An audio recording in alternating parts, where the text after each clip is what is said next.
The man who was guarding the city gates said haltingly,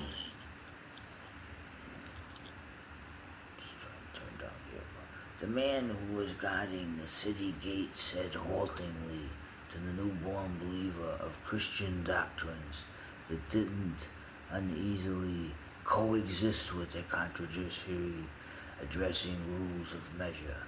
What keeper of these gates? Asked the newborn Christian, is the vintage of the firmaments and fundamentals, and what differentiates a tent maker from a much earlier architect who built the pyramids? That is easy to prescribe a possible answer thereunto. The pyramids are prototypically akin to the making of tents, he answered.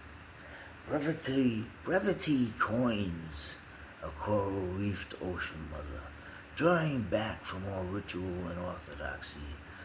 All their balsamic breezes would have elsewhere nor elsewise thrown the near entwining timbers into violent and leafless paradox, effectuating dynamos driven locomotive, fading back from the rolling meadows into brush-thick wood from whence its luminant presence a few or 3 hours previously was made known to the waxing incandescence, strewing heterodoxic craters across a perennial horseshoe moon.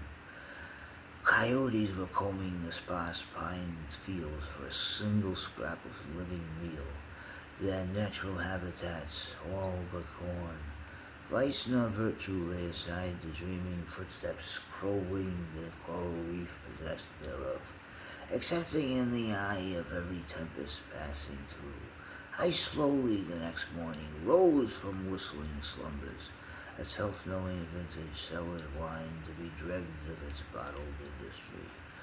Rolling there and upon out of my horn of herald bed, I quickly dressed my that much earlier bones, and spilling down the brick-stacked stairs into drafty dining areas, stovetop skilletered, a half-dozen yellow-yolked eggs before backing in my car out the driveway and down the front yard alongside the streets into town, where within the laced curtains blew inward from every window venom-sacked vultures checkered fore and aft the dreadlocked chrysalis cabins.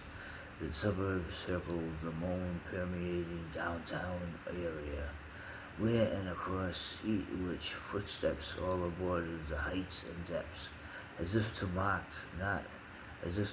nor chant Virgil's shipward to ancient Italy. Walking up and down lost and found catwalks and fluid hallways, up and down staircases, spilling footsteps across the intricate vertical triage, and out the myriad doorways into oblique sunlight.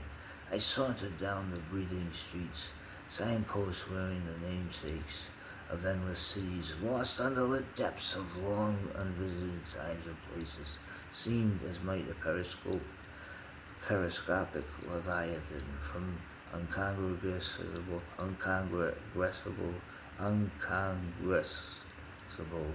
solemnities of Neptune, to universalized devices of vultures of alpha deltas reinvented by each passing age of metallic architecture, intimating palpable orbitudes that circled around one another parenthetically.